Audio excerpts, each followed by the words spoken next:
Selamat malam, Anda menyaksikan Satu Meja, episode menanti kasus Syiah dituntaskan. Saudara, sudah hampir 2 tahun ini kelompok Syiah yang bertikai dengan kelompok Sunni di Sampang, Madura berada di pengungsian.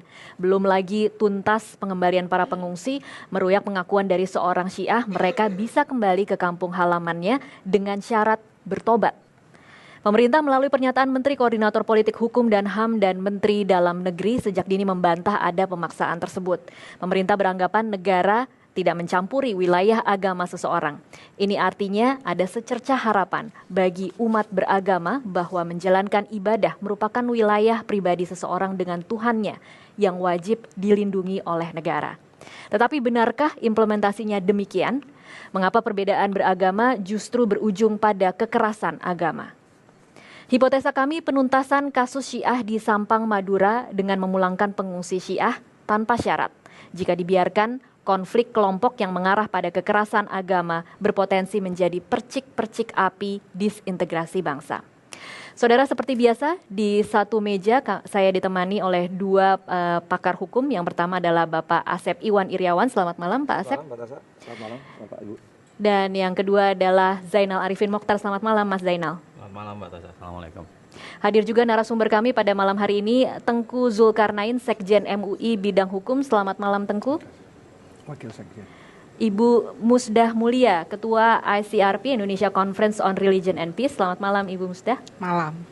Hadir juga Fahmi Salim, Wakil Sekjen MUI dan Ulama Indonesia. Selamat malam Mas Fahmi. Jalaluddin Rahmat, Ketua Dewan Syuro Ikatan Jemaah Ahlul Bait Indonesia. Selamat malam Kang Jalal. Romo Beni Susutyo, Sekretaris Eksekutif Dewan Nasional Setara Institut. Selamat malam Romo. Direktur Eksekutif Yayasan Lembaga Bantuan Hukum Universalia Hertasning Ikhlas. Selamat malam Mas Herta. Dan juga Musa Kazim, pengajar dari ICAS. Selamat malam Musa. Saudara, inilah Satu Meja. Saya Tasya Lutmila.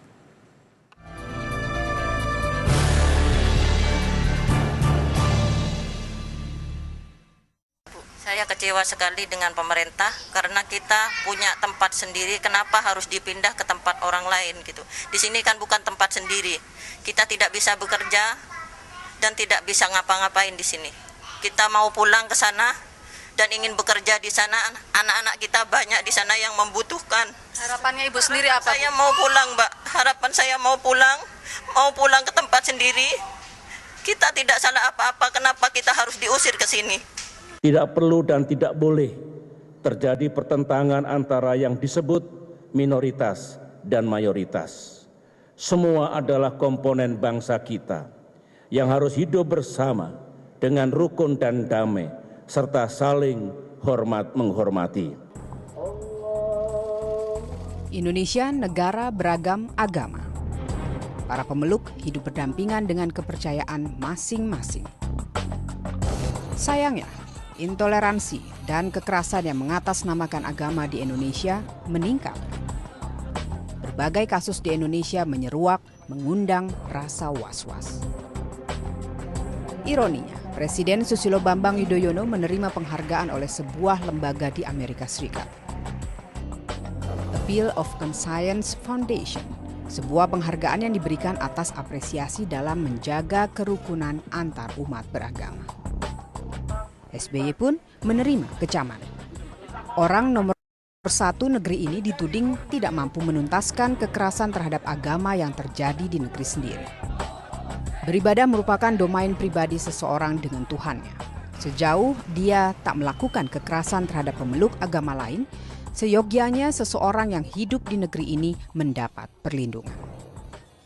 Ya saudara, kita langsung bahas pada malam hari ini. Saya akan ke Tengku terlebih dahulu. Tengku, Presiden menyampaikan bahwa tidak boleh ada kelompok mayoritas yang menekan minoritas. Tetapi yang terjadi di Sampang Madura justru sebaliknya. Menurut Anda apa yang terjadi di Sampang?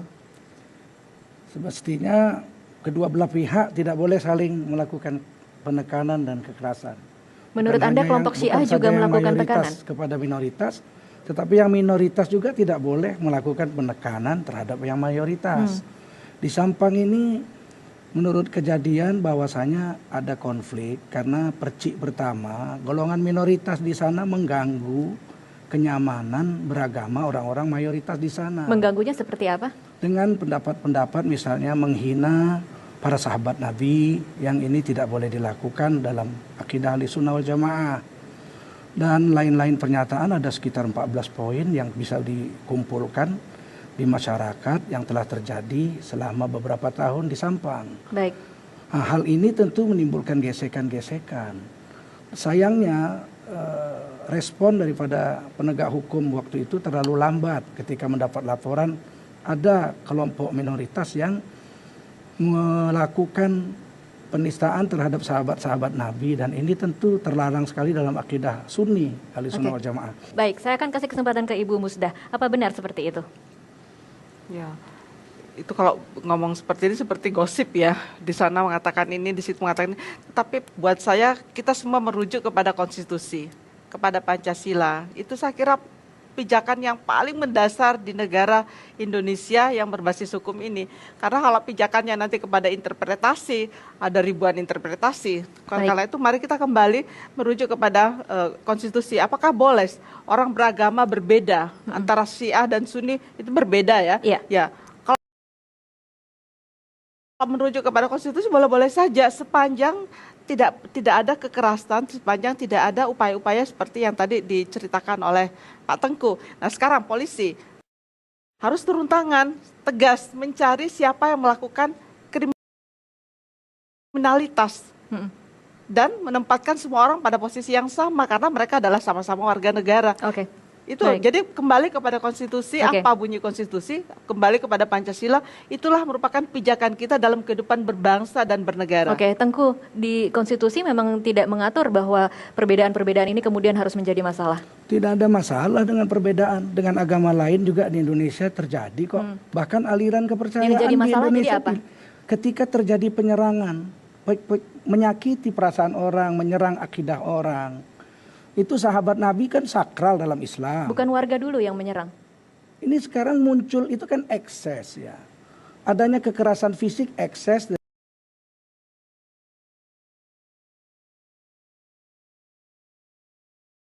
daripada kekerasan yang terjadi dari kata-kata dan ajaran-ajaran yang disebarkan. Sudah 68 tahun merdeka nggak pernah terjadi kok sebenarnya. Kan baru-baru ini aja. Coba zaman Pak Soekarno, zaman Pak Harto, nggak ada terjadi kok. Kan Baik. baru-baru ini. Kenapa?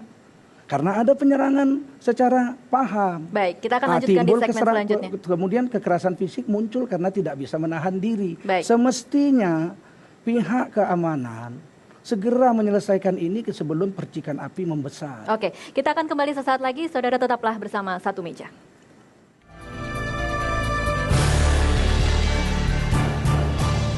Kalau di Sampang itu lebih kepada konflik keluarga, malah konflik kelompok kecil yang berbeda keyakinan, ya. Kemudian dengan sebab-sebab tertentu kemudian mereka berkonflik dan kemudian masyarakat sekitarnya seakan-akan mendukung konflik salah satu pihak itu. Karena puluhan tahun mereka hidup semuanya bertetangga dengan baik, tidak ada apa-apa, saling menghargai, malah mereka bersaudara. Masalah keyakinan yang berbeda, masalah politik, jalan yang terbaik itu kembali ke tempatnya dengan aman, dengan baik, termasuk Sampang itu. Orang itu siapapun harus dijamin bahwa kita semua sesuai konstitusi kita berhak untuk menjalankan agama dan keyakinannya masing-masing pihak tanpa dicederai oleh siapapun. Saudara, konflik keluarga yang mengatasnamakan agama atau konflik agama yang menunggangi konflik keluarga? Kita akan langsung tanyakan ke Kang Jalal. Kang Jalal, ini sebenarnya seperti apa sih permasalahan di Sampang? Pertama, saya lebih senang menyebutnya ini sebagai konflik keluarga yang kemudian dimanfaatkan, diledakkan menjadi konflik agama. Saya boleh menanggapi Pak Tengku? Boleh. Ya. Tadi diucapkan berkali-kali bahwa orang Syiah menekan kelompok mayoritas dengan melakukan penghinaan terhadap sahabat. Ibu Musdah menjelaskan bahwa perbedaan itu dihargai di dalam agama di negeri kita secara konstitusional, termasuk perbedaan tanggapan terhadap sahabat. Jadi kalau ada perbedaan persepsi orang Syiah tentang sahabat, tidak boleh kita artikan sebagai penghinaan terhadap sahabat. Sama seperti perbedaan pandangan umat Kristiani tentang Kristus dengan pandangan umat Islam tentang Nabi Isa. Tidak boleh orang Kristen menganggap, umat Kristiani menganggap bahwa orang Islam menghina Yesus karena hanya menganggap Yesus sebagai manusia, sebagai nabi saja. Oke, Kang Jalal, jadi saya tekankan lagi bahwa yang dilakukan oleh masyarakat di Sampang bukan menghina. Bukan, dalam penafsiran saya bukan hanya menghina. perbedaan persepsi. Hanya perbedaan persepsi tentang sahabat. Ambillah contoh Mbak, ini. Al-Quran mengatakan, dalam Al-Quran ini surat Jum'ah, Al-Quran berkata, "Idza ra'au tijaratan aw lahwan infaddu ilaiha wa tarakuka qa'imah." Ketika para sahabat itu melihat perdagangan dan hiburan, mereka tinggalkan kaum Muhammad berdiri sendirian. Baik. Jadi pada waktu salat Jumat, para sahabat bubar meninggalkan Nabi. Apakah kita mengatakan bahwa itu penghinaan terhadap para sahabat? Oke, saya kasih kesempatan ke Tengku. Bukan melakukan penghinaan, Tengku, hanya perbedaan persepsi. Bung Jalal keliru mengambil analogi, perbandingannya. Kalau orang Kristen mengatakan Yesus itu anak Tuhan, orang Kristen terus diprotes oleh orang Islam itu menghina Nabi Isa, itu konteksnya beda, lain agama dong. Tentu orang Islam tidak boleh mencampuri agama Kristen, lakum dinukum waliyadin. Masalahnya Syiah dengan Sunni ini sama-sama ngaku Islam, sama-sama membaca Al-Quran yang sama. Kalau misalnya dikatakan Quran wasabiqunal awwaluna minal muhajirin wal ansor, orang-orang muhajirin ansor itu orang-orang ahli surga. Allah ridha semua kepada mereka. Tiba-tiba dikatakan sahabat Nabi itu cuma 4 yang beriman pada Rasul, semuanya 114.000 sisanya kafir. Ini kan ngelawan Quran. Allah sudah ridha kepada muhajirin ansor. Teguh, tapi Tentu tadi sebelum... kami orang Sunni berhak memberikan ini pemahaman yang keliru. Baik. Kalau orang Nasrani mengatakan begini begitu tentang Yesus, kita akan katakan lakum dinukum waliyadin. Tidak ada hak kami mencampuri Anda. Baik, Tengku, tadi Anda mengatakan, tapi sebelum kita break, tidak masalah ada perbedaan Syiah dan Sunni di dalam, karena Syiah dan Sunni di Indonesia pun bisa hidup berdampingan tetapi tidak menimbulkan konflik seperti yang terjadi di Sampang. Kalau sama-sama fair ya, di Aceh ini sejarah. Masuknya Islam ke Indonesia antara Sunni dengan Syiah itu hampir bersamaan. Bahkan Raja Aceh Sultan Ali Muhayyad Shah itu Syiah. Jadi sebenarnya tidak ada masalah? Tidak ada masalah. Kenapa? Ketika sama-sama jujur memasarkan ajarannya masing-masing. Ini loh, akidah ahli sunnah rukun imannya 6. Terus Syiah, oh kami rukun imannya 5. Terus kami sahabat itu nggak beres itu. 114.000 masuk neraka semua kecuali 4. Sedangkan ini bilang semuanya diridhoi Allah. Nah masyarakat akan lihat, ternyata setelah 1000 sekian tahun Syiah dengan Sunni berkembang, Syiah jadi minoritas di dunia kok. Tapi Syiah di Indonesia kan boleh keberadaannya kan? Ya boleh saja, asal jangan menghina lah. Kalau menghina, Anda tetap menganggap itu menghina? Iya, kalau terjadi menghina di pasti ada konflik. Kita nggak boleh menutup mata ya. Di Irak konflik, bunuh-bunuhan, bom-boman masjid dengan masjid. Di Suriah bom-boman. Kenapa? Karena ada penyan orang. Dan ini tidak akan bisa diterima sampai kiamat. Ketika dipasarkan jujur dipasarkan, Syiah minoritas di seluruh dunia. Baik, saya sekarang ke Mas Hertas sebentar, Pak, ke Kang Jalal. Mas Hertas, apa yang terjadi sebenarnya, kronologis yang terjadi dalam penyerangan di Sampang, Madura? Jadi setelah 22 tahun kami mencoba menelusuri, termasuk mencari akar masalahnya, justru yang saya dapatkan adalah cerita yang sebaliknya. Yang terjadi sebenarnya adalah gumpalan fitnah, yang kemudian ditelan bulat-bulat dan sampai ke level nasional. Gumpalan fitnah, siapa yang melakukan fitnah? Gumpalan fitnah ini kalau kita lacak masalahnya justru menarik. Sebenarnya akar faktor determinannya bukan masalah sahabat. Tapi yang saya lacak sejak awal, bahkan ketika Ustadz Tajo, tokoh Syiah ini, pertama remaja hendak menyantri ke satu pondok pesantren bernama Yapi Bangil, itu sudah pernah ditarik sama orang bernama Ali Karar, yang menjadi faktor determinan di belakang kelompok intoleran ini. Jadi ini sebenarnya yang saya lihat, ada memang faktor di mana masalah Sunni Syiah itu mengeras karena pandangan.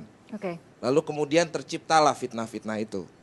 Yang sebenarnya kata orang Syiah, kami sendiri kalau memang ada orang mengkritik sahabat, kami sendiri yang akan marah. Karena kami, doktrin kami, mereka mengatakan seperti itu kepada kami. Pertanyaannya sama, siapa yang melakukan fitnah ini? Ya ini Mbak, jadi menurut saya penjelasan terhadap masalah ini tidak boleh dengan mengatakan ini masalah ajaran. Tetapi ini saya melihat ya, kalau dalam kultur Madura ada elit-elit. Ada kiai, ada tokoh preman, ada penguasa yang terlibat dalam transaksi-transaksi. Seberapa besar jumlah mereka kemudian bisa mengendalikan? Sebenarnya nggak terlalu besar, tetapi sangat vokal. Di saat yang Dan sama, diikuti oleh warga Sampang? sebenarnya tidak. Tetapi mereka ini vokal dan punya jaringan. Di saat yang sama setting globalnya memang sedang menyorot masalah Syiah, terutama kampanye hitam terhadap masalah Syiah. Jadi bersatulah transaksi yang dibawa ini dengan setting global. Kang Justru Jalal, yang saya temukan sebenarnya fitnah. Misalnya orang Syiah, anaknya bisa menggauli ibunya. Mereka tidak berkiblat ke Ka'bah, sholatnya joget-joget. Itu semua kalau hanya kita fitnah. tidak klarifikasi dengan benar, itu berbahaya sekali. Oke, buat Kang Jalal bangsa tadi ini. mau menambahkan sesuatu? Ya, saya ingin mengatakan bahwa sebagian dari apa yang disampaikan Samahatul Ustadz Tengku itu adalah fitnah, hanya sebagai contoh saja. Misalnya bahwa orang Syiah mengatakan bahwa seluruh sahabat kecuali yang 4 saja itu masuk neraka. Gitu. Dari mana itu sumbernya? Siapa yang ngomong itu? Ya. Tidak, jadi itu hanya sekedar contoh saja. Iya, baik. Saya kembali ke Ibu Musdah. Kalau seperti ini, bagaimana sebenarnya penyelesaian yang paling terbaik? Yang terbaik itu adalah buat saya kembali kepada konstitusi, di mana konstitusi dikatakan semua warga negara itu boleh beragama sesuai keyakinan. Itu kan teorinya Bu Musdah, tetapi dan prakteknya implementasinya bagaimana? kita ada undang-undangnya juga ada kan, Undang-Undang 39 kan bisa dipakai untuk itu. Jadi pemerintah kembali menunjukkan, oh ini kamu ditelusuri, itu kan harus ada penelitian yang mendalam terhadap siapa yang mengungkapkan fitnah-fitnah itu. Lalu ini elit-elitnya ini diambil, lalu diklarifikasi, disidangkan di pengadilan. Itu loh yang jelas seperti itu. Tetapi persidangannya juga harus jujur, tidak seperti persidangan Tajul Muluk kemarin itu penuh dengan menyedihkan ya, penuh dengan intrik, karena ya saya melihat bahwa hakimnya juga memihak. Ini kan problem. Jadi karena itu di negara kita bagaimana para penguasa, para penyelenggara negara ini melakukan tugasnya itu dengan netral dan adil, tidak memihak kepada siapapun. Ya. Baik, saudara satu meja akan kembali sesaat lagi.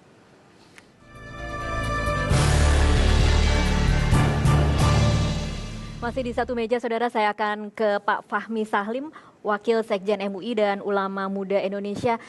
Pak Fahmi, mungkin kalau tadi dari perbincangan kita sebelumnya, Anda bisa lebih mempertajam lagi apa sebenarnya yang terjadi di Sampang. Benarkah ada penghinaan dan apakah benar seperti yang dikatakan oleh Mas Herta tadi, ada begitu banyak masalah yang membuat konflik Syiah Sampang ini menjadi begitu kompleks? Jadi dari masukan-masukan, kemudian laporan-laporan dari para ulama di Madura, Basra, kemudian PCNU di Sampang, kemudian juga organisasi ulama lainnya, memang itu terjadi dan itu bukan baru tahun 2011-2012 saja, tetapi apa yang terjadi? Sejak tahun 2004 bahkan itu sudah terjadi, yaitu dakwah ajaran Syiah ini kepada masyarakat Sunni. Di antaranya tadi sudah diberikan contoh oleh Pak Tengku. Kemudian saya ingin tanggapi Pak Jalal, kalau bertanya siapa yang mengatakan sahabat itu semuanya dikafirkan kecuali 4, itu justru tokoh ulama Syiah yang paling otoritatif sendiri, yaitu Al-Kulaini di dalam kitabnya Al-Kafi. Kita tidak bisa menutup mata akan hal itu. Lalu kemudian pendapat-pendapat seperti ini direproduksi oleh dai-dai, tokoh-tokoh Syiah di Sampang. Kemudian Bu Musda, boleh saya berikan penekanan soal konstitusi negara kita sami'na wa ta'na, tetapi juga sebagai umat Islam kita ada panduan, guidance dari para ulama kita bahwa ada yang disebut dengan perbedaan yang itu ditolerir dan ada penyimpangan antara al-ikhtilaf dengan al-inhiraf. Ini berbeda, Ibu.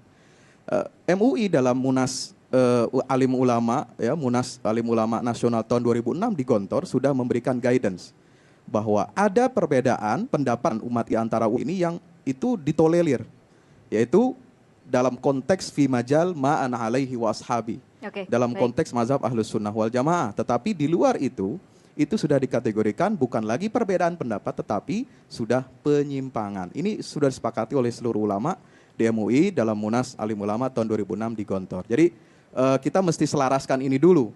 Jadi jangan kita lalu kemudian mengatakan mengentengkan soal perbedaan atau penyimpangan dan sebagainya. Jadi mesti kita dudukkan, ada outline-nya kok di MUI dalam menyikapi faham ini gitu ya. Terima kasih. Saya ke silakan Tengku. Saya ingin memperkuat bahwasanya Kang Jalal tadi bilang menghina sahabat atau mencerca sahabat itu sah-sah saja karena itu adalah perbedaan pendapat. Tetapi Ali Tazkiri sendiri, Ayatollah Ali Tazkiri beberapa bulan yang lalu mengatakan tidak boleh dan tidak mentolerir adanya penghinaan terhadap sahabat Nabi.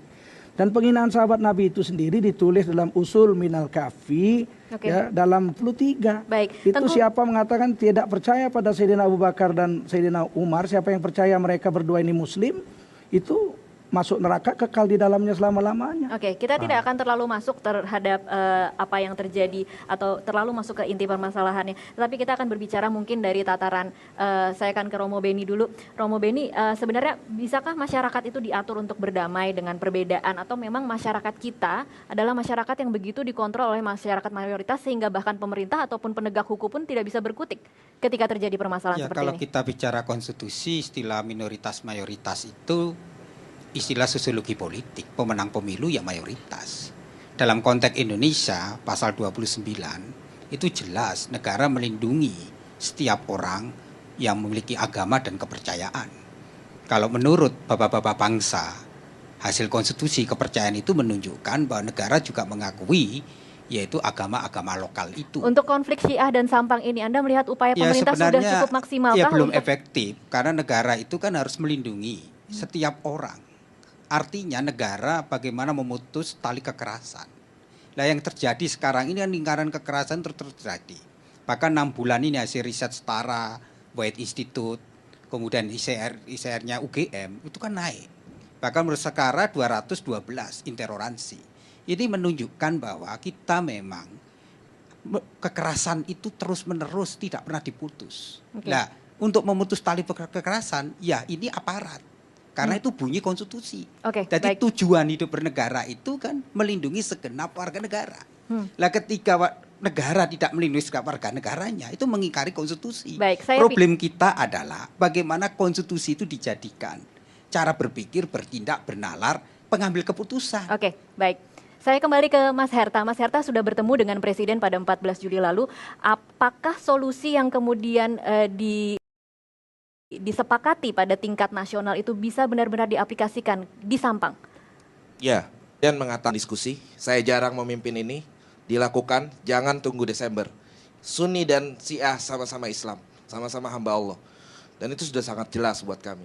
Tetapi yang terjadi di bawah, ini lagi-lagi lah yang ingin saya katakan, di lapangan ini yang terjadi bukan masalah ajaran, tetapi ada transaksi-transaksi kecil antara sesama partai, antara menteri dengan bupatinya, antara kiai dengan tokoh bajingan. Akhirnya terreproduksilah itu fitnah-fitnah tentang sahabat sebagai bungkus.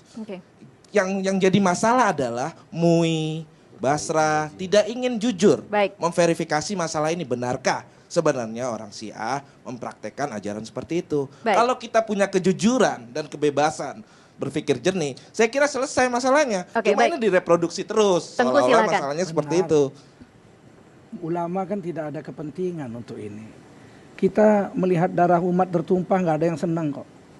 Kalau ulama Jawa Timur sudah mengeluarkan fatwa majelis ulamanya bahwa ada 14 penyimpangan yang dilakukan oleh Tajul Muluk dan kawan-kawan.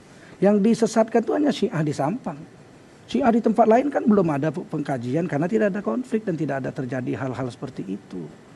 Romo tadi mengatakan bahwa kita itu harus berpegang pada konstitusi, harus sama, semua harus dipegang, tidak boleh disakiti. Children of God dulu pernah terjadi kok di Indonesia. Seluruh orang Kristen se-Indonesia protes dan Children of God itu aliran Kristen. Orang Islam nggak ikut campur. Kristen semua protes dan itu diberangus. Hilang dari bumi Indonesia. Aman. Itu dilindungi. Dengan alasan, oh ini setiap warga bernegara berhak menerjemahkan kitab sucinya masing-masing. Dilindungi, Kristen rusak sampai sekarang. Tapi tindakan itu diberangus pahamnya, orangnya disuruh tobat, selesai. Oke, baik. Mas Zainal. Sedikit saya kira agak ada sedikit manipulasi, mohon maaf Kiai itu. Desakan terhadap anti Syiah bukan hanya terjadi di Jawa Timur.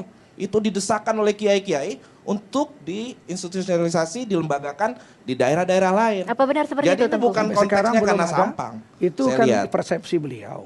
Sampai sekarang data itu ada nggak, data yang tidak ada sekali. Tidak ada. Di mana aja? Jangan dusta. Ini ditonton jutaan orang. Pak, salah satu Majelis Ulama Indonesia, Mbak Tasha, hanya mengeluarkan fatwa MUI, Jawa Timur dan NUI Sampang bahwa yang sesat adalah Syiah di Sampang. Jadi cuma Sampang Sampai ya? sekarang belum ada MUI di tempat lain dikeluarkan fatwa sesat oleh MUI Pusat atau MUI Jawa Barat atau MUI Sumatera Utara. Ini Ada fitnah. sidang di dalam MUI Pusat itu berbundel-bundel dokumen yang mengatakan sendiri adalah orang di dalam MUI bahwa ada upaya.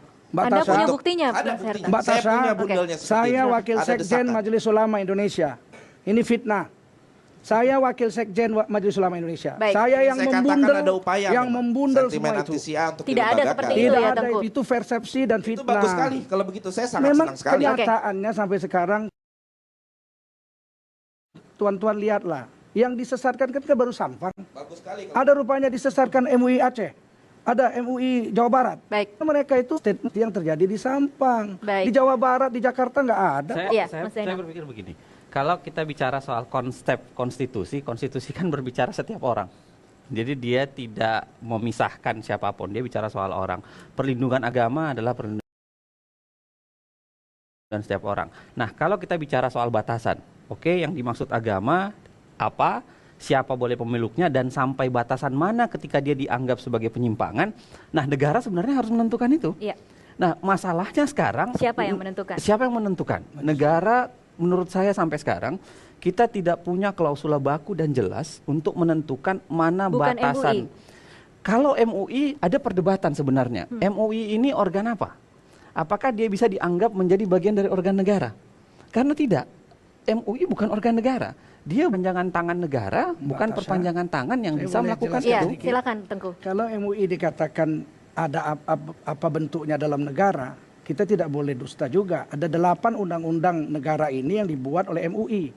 Undang-undang perbankan syariah, undang-undang pengadilan agama, Setahu undang-undang saya, Pak Ustadz, tidak ada ekonomi MUI syariah. bisa membuat undang-undang. Undang-undang tetap DPR dan betul, pemerintah. tapi dijelaskan di situ Kalau secara cuma eksplisit masukan, MUI disebut. Kalau cuma masukan, universitas juga memberikan masukan. Hampir semua undang-undang universitas berikan masukan. Maaf, Tapi Tuan. universitas kan tidak pernah mengklaim bahwa itu buatan universitas. Universitas tidak pernah ditulis. Kalau MUI ditulis secara eksplisit. Dewan Syariah Nasional MUI Pusat itu menentukan dalam keuangan syariah di Indonesia. Anda ingin mengatakan bahwa MUI punya peranan dalam Iya, pembentukan dan ditulis undang-undang. secara eksplisit di undang-undang Dewan Syariah Nasional MUI. Agak rancu Ustadz, kalau bicara soal ditulis itu berarti perannya besar. Oh silahkan, perguruan tinggi ditulis juga banyak walaupun tidak merujuk langsung. Artinya begini, yang kalau kita bicara MUI sekarang, kita bicara soal konsep bernegara. Negara itu ada namanya eksekutif, legislatif, yudikatif, ada namanya lembaga-lembaga negara independen. Pertanyaan saya, MUI kemudian di mana dalam konstelasi ini?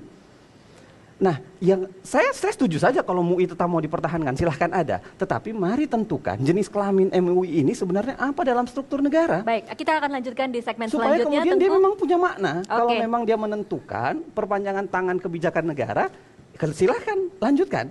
Tetapi kan sekarang belum ada untuk itu. Baik, saudara tetaplah bersama satu meja, kami masih akan kembali sesaat lagi.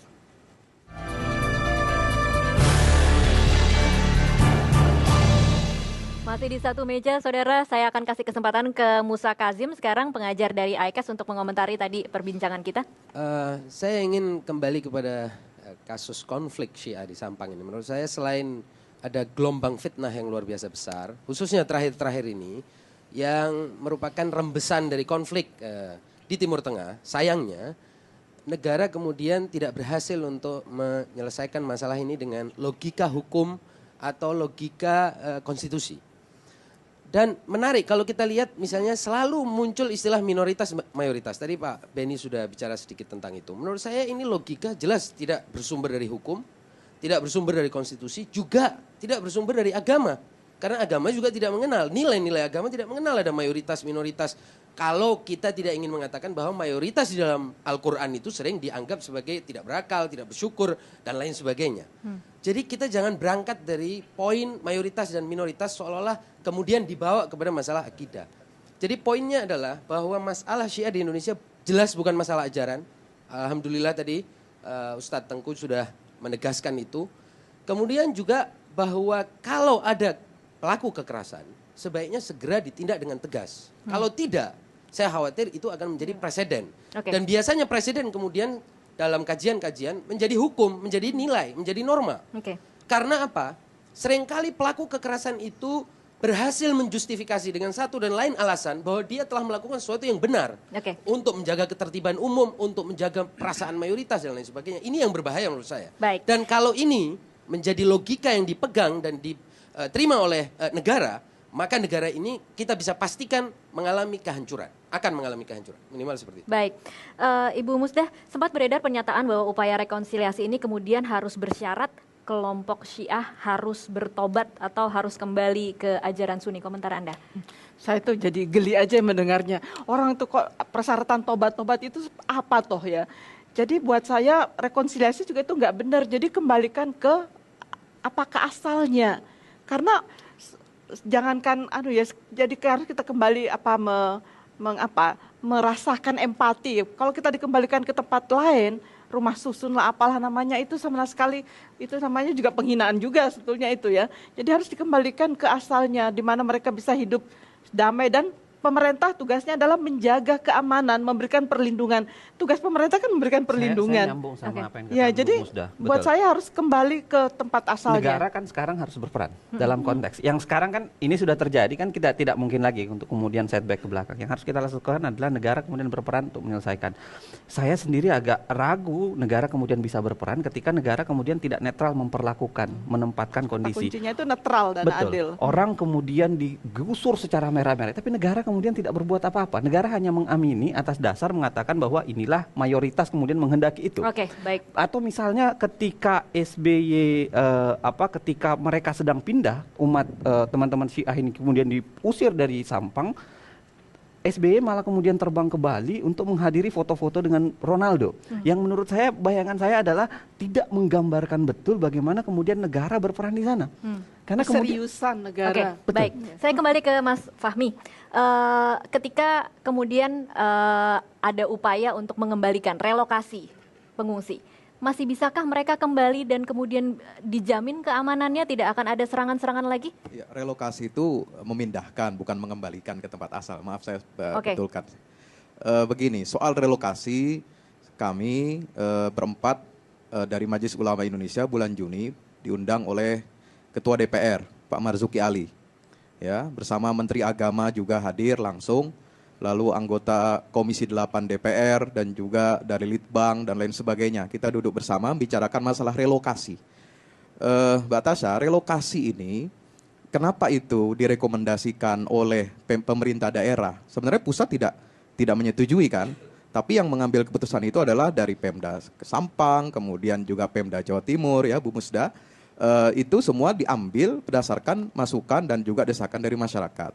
Kenapa? Memang relokasi ini benar-benar itu masyarakat ada atau hanya kelompok karena tertentu? begini, selama belum bisa di tataran akar rumput rekonsiliasi antara kedua pihak ini, tentu kita tidak akan mengambil resiko ya. Kalau dia kembali ke tempatnya, apakah dia akan terus bisa kembali aman seperti itu? Ini seluruh Jadi ini kan masyarakat sementara sifatnya. atau hanya kelompok tertentu? Sifatnya kan sementara. Jadi intinya begini Pak, rekonsiliasi orang belum diusir bisa. dari rumahnya itu kan sebuah pelanggaran hukum. Dan ketika pelanggaran hukum itu dibiarkan oleh negara, artinya kan membenarkan Eigenrecht. Artinya kalau orang dipukulin rame-rame, Pemda sendiri loh yang memberikan rekomendasi. Saya kasih kesempatan ke Tengku.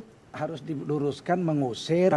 Itu akar rumput sedang marah, mati. Menyelamatkan tapi sambil mengusir begitu, Tengku? Tidak, beda. Menyelamatkan itu memang sesuatu di mana-mana negara jika terjadi konflik, orang yang terdesak pasti akan diungsikan lebih dahulu. Kalau nggak mati dong. Dia harus diungsikan. Oke, Mas. Orang ditarik-tarik. Mas Herta tolong. Orang berteriak-teriak minta tolong, ada yang sholat dipaksa, kamu ngapain sholat? Kamu ini nggak perlu sholat, kamu ini sesat. Apakah itu yang kita sebut penyelamatan? Kita ini sering bermain-main dengan eufemisme. Saya tuh lebih tertarik ya, apa sih konsep MUI untuk menyelamatkan bangsa ini? Untuk menyelamatkan umat Islam ini lebih menarik pertanyaan ini. Silakan. Ketimbang kita membahas Baik, sahabat silakan, dan lain Tengku. sebagainya. Kita tidak usah alergi dengan relokasi.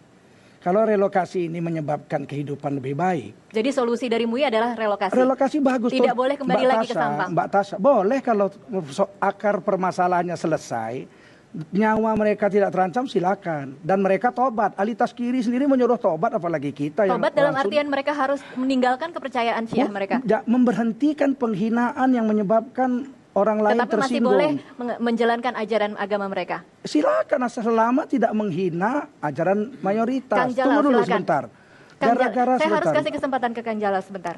Ya, pertama kayaknya isu penghinaan itu diulang berkali-kali dan dikutip juga Ayatullah Taskhiri ya. Saya sih bisa mengutip siapa saja di dunia ini. Saya bisa mengutip Einstein, saya bisa mengutip mungkin yang paling soleh di seluruh alam semesta. Tapi itu tidak ada hubungannya dengan pembicaraan kita. Pembicaraan kita sekarang, kelompok Syiah telah dituduh melakukan penghinaan. Dan karena penghinaan yang dilakukan orang Syiah, maka para ulama tersinggung, termasuk sama Ustadz Tengku itu. Ya. Dan ketersinggungan para ulama itu tadi saya sudah sebutkan, itu hanya masalah penafsiran.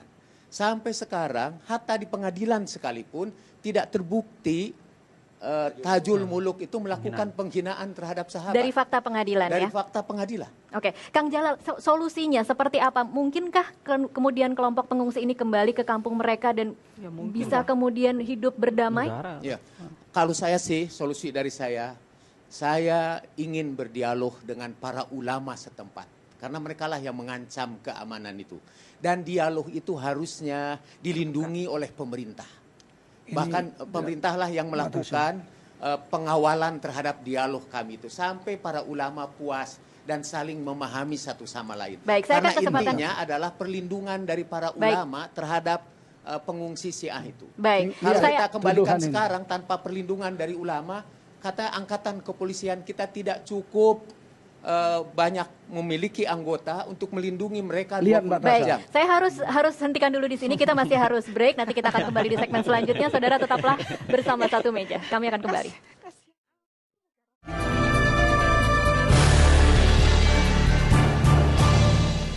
Masih di Satu Meja, win-win solution seperti apa yang bisa kita terapkan untuk menyelesaikan konflik di Sampang Madura? Ke Mas Musa, singkat saja. Terima kasih Mbak Tasya.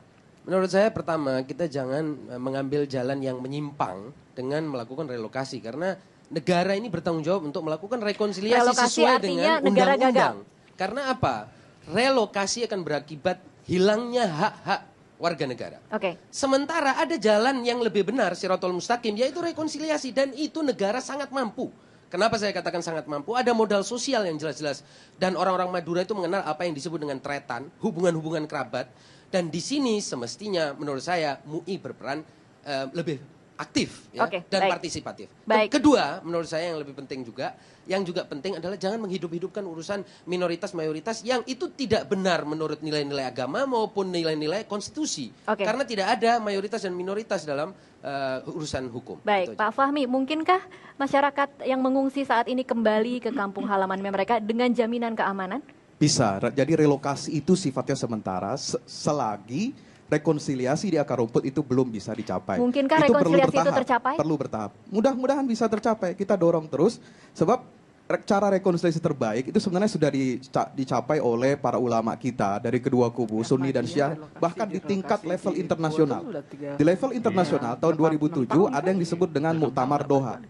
Ya, di mana seluruh pemimpin dunia Islam Sunni dan Syiah berkumpul memberikan rambu-rambu guidance supaya ini tidak terjadi konflik antara dua pihak. Yang paling poin utama yang ingin saya sampaikan hasil dari Muktamar Doha itu adalah tidak boleh dari masing-masing mazhab ini lalu kemudian ingin masuk menerobos menyebarkan mazhab dakwah mazhab itu kepada kelompok lain. Baik. Yang ini akan mengundang konflik yang terus berkepanjangan. Baik, Jadi ini Romo harus Beni. diperhatikan gitu. Jadi pemerintah itu kan harus hadir. Seperti dikatakan dalam pidato SBY bahwa negara memberi jaminan kepada setiap warga negara. Maka saat ini harus dibuktikan. Negara harus hadir di mana warganya mendapatkan perlindungan. Konkretnya Lingkaran seperti apa? kekerasan. Romo Ketinasional sudah ternyata di Sampangnya sendiri. Pertama, gini loh, memang rekonsiliasi dibutuhkan, pendekatan kultural, tapi juga hukum harus ditegakkan. Selama hukum tidak menjadi panglima, maka di situ pembiaran kekerasan dan tali kekerasan tidak pernah diputus, maka menimbulkan lingkaran kekerasan. Baik. Problem kita adalah penguasa tidak pernah hadir ketika warga negara harus mendapat perlindungan. Baik. Maka kekerasan meningkat hampir 8,5 tahun. Ya. Karena apa? Negara dalam konteks ini tidak pernah menyentuh harkat martabatnya. Oke. Maka pentingnya mengembalikan roh konstitusi bagi hidup kita bersama, karena negara ini negara konstitusi. Baik. Maka konstitusi harus menjadi cara hidup kita bersama. Baik, Mas Herta, apa yang diinginkan oleh para pengungsi saat ini? Pengungsi ingin pulang dan itu ada modal sosial yang sangat besar. Saya turun ke bawah, Mbak. Jadi yang di atas nih seringkali hanya mengutip dan menyimpulkan sesuatu yang tidak mengakar. Di bawah itu sebenarnya mereka menerima pengungsi. Dan Basra juga tidak monolitik, Kiai juga tidak monolitik. Kami bertemu banyak Kiai yang menyayangkan masalah ini. Yang kedua yang ingin saya sampaikan, pengungsi harus pulang tanpa syarat. Tidak ada istilah bertobat, baik dari Presiden SBY maupun dari Ketua Rekonsiliasi sendiri, Prof. A'la, mengatakan saya optimis bisa mengembalikan pengungsi. Dan saya percaya sekali bahwa mereka punya hubungan persaudaraan yang sangat kuat, dan sebenarnya ini adalah masalah kiai-kiai, sejumlah kiai kecil saja. Dan saya optimis bisa menyelesaikan masalah ini. Di level nasional, tetapi kalau pandangan MUI selalu membahas persoalan perbedaan-perbedaan yang meruncing, ini yang berbahaya. Ini sparking hatred kembali. Dan ini tidak produktif buat bangsa kita. Baik. Itu yang ingin saya tekankan. Kang Jalal, bagaimana caranya mencapai rekonsiliasi ini?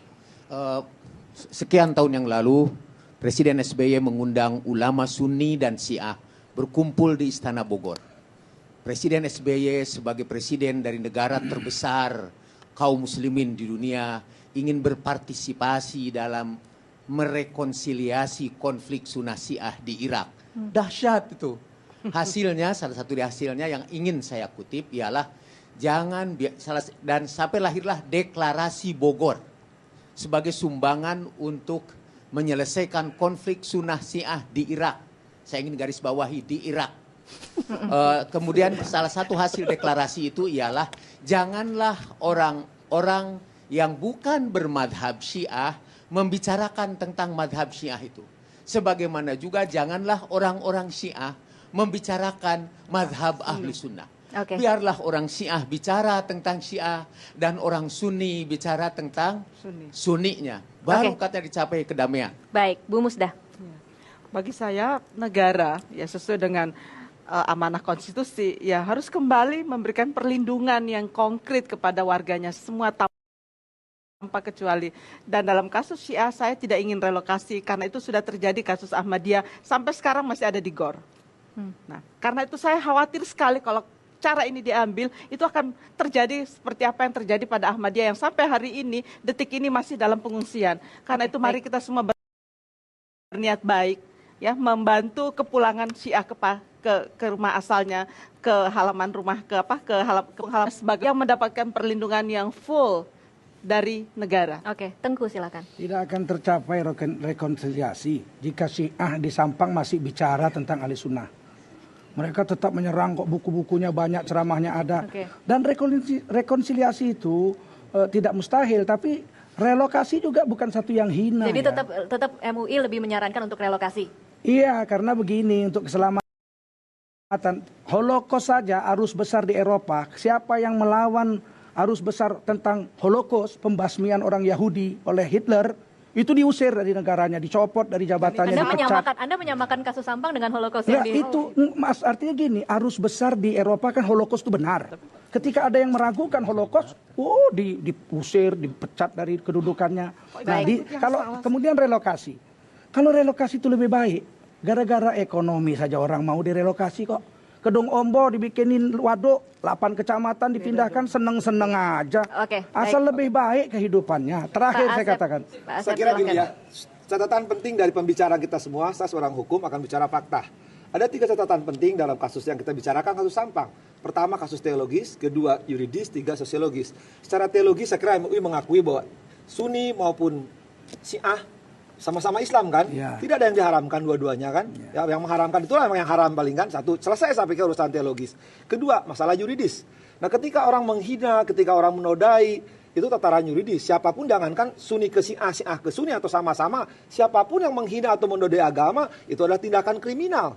Dan sekarang udah selesai persoalan. Soal Kiai Tujul Muluk tadi katakan pemusda, dia persoalan persidangannya adalah bertentangan, silahkan ajukan upaya hukum. Yang jelas putusan itu telah BHT. Terlepas apapun peradilannya sesat atau tidak, siapapun yang menghina harus diadili, entah Syiah, entah Sunni, atau siapapun agamanya. Ya, itu yang kedua. Ketiga adalah masalah sosiologis. Entah itu sekarang isunya rekonsiliasi, rehabilitasi, reparitasi, rekonstruksi. Saya pikir ada bahasa yang paling ingat ketika saya di muridnya Profesor Kang Jalal. Yang benar itu bahasanya Kang Jalal dari dulu katakan, rereongan. Bahasa Indonesianya, mari bersama-sama. Mau Islam, itu Syiah, mau Sunni. Baik. Tidak mempertentangkan. Saya pikir suatu saat harus belajar. Orang Sunni harus belajar Syiah, orang Syiah harus belajar Sunni. Tapi jangan dipertentangkan antara keduanya. Karena dua-duanya Islam gitu. Tapi tak kalah ada yang melanggar, orang Syiah melanggar aturan Islam, orang Sunni melanggar Islam, ya tataran yuridis itulah dia harus diadili. Yang lebih penting, sekarang apa? Ketika Tajul Muluk diadili, selesai persoalannya. Cuman kewajiban negara adalah terhadap kaum masyarakat siapapun harus menyelesaikan. Karena bukan tugas MUI harus menyelesaikan itu. Tapi tanggung jawab negara menyelesaikan. Bangsa kehidupan yang beradab dan bermartabat harus diletakkan dalam kondisi konstitusi yang dikatakan Profesor Musdah. Baik, setelah dihukum tidak melakukan upaya banding kan, kasasi kan? Ya, BHT berarti. Dia menerima bahwa dia salah. Secara hukum. Baik, Mas Zainal singkat saja. Saya begini, saya lebih paradigmatik pertanyaan saya. Berarti sekarang ada persoalan dan harusnya kita berpikir bukan untuk ubah apa yang ada sekarang, tapi paling tidak kita bisa berpikir ulang. Satu, barangkali konsep negara, relasi antara negara dengan keyakinan, dengan masyarakatnya soal keyakinan. Jangan-jangan kita harus pikir ulang. Yang kedua adalah negara jangan-jangan harus punya pola yang jelas, pola yang benar, menempatkan lembaga-lembaga negara yang pas, benar, yang untuk mengurus, yang mengerjakan soal-soal seperti ini. Kalau MUI, ditaruh di mana representasi negara dalam kapasitas apa. Semua harus dijelaskan, negara harus berpikir. Yang ketiga, negara harus jangan lupa bahwa kita punya utang banyak soal yang beginian. Kita tidak punya sekedar Syiah, kita punya Ahmadiyah, kita punya dengan agama-agama lain. Dan negara berkewajiban nasional menyelesaikan konflik-konflik elit yang memperalat ini kasus Sampang dianggap menjadi persoalan politik. Jadi utang negara ini yang harus dipikirkan untuk diselesaikan. Yang keempat, hutangnya belum terbayar tapi masih ada tambahan lagi. Yang keempat yang paling bahaya adalah kita kembali berribut-ribut atau mempersoalkan soal mengadili sejarah dalam istilah kita gitu. Ini kan sejarah panjang. Soal Sunni Syiah itu adalah bukan soal hari ini, tapi dia adalah soal ribuan tahun yang lalu. Dan kalau kemudian kita ribut di wilayah yang sudah ribuan, tapi kemudian tidak menyelesaikan konsep-konsep yang saya sebutkan 3 di awal, kita akhirnya hanya akan ribut dengan masa lalu dan tidak akan menyelesaikan apa yang ada di depan. Terima kasih semuanya. Dan saudara, sampai di sini satu meja saya ingin berterima kasih kepada seluruh narasumber yang telah hadir, Kang Jalal, Mas Herta, Romo Beni, Pak Fahmi, Mas Misa. Saya juga ingin berterima kasih kepada narasumber kami yang duduk di satu meja, Tengku Zulkarnain. Terima kasih untuk waktunya pada malam hari ini. Dan juga Ibu Musdah, terima kasih. Terima kasih juga kepada dua panelis saya pada malam hari ini, Mas Zainal Arifin Mukhtar, terima kasih. Pak Asep Iwan Iriwan, terima kasih. Saudara, apapun alasannya, kekerasan tidak akan pernah bisa diterima. Negara seharusnya mampu melindungi hak warga negaranya untuk beragama, dan negara juga seharusnya mampu untuk melindungi kelompok minoritas dari tekanan kelompok mayoritas. Saya Tasya Lutmila, sampai di sini satu meja, sampai bertemu di satu meja episode berikutnya.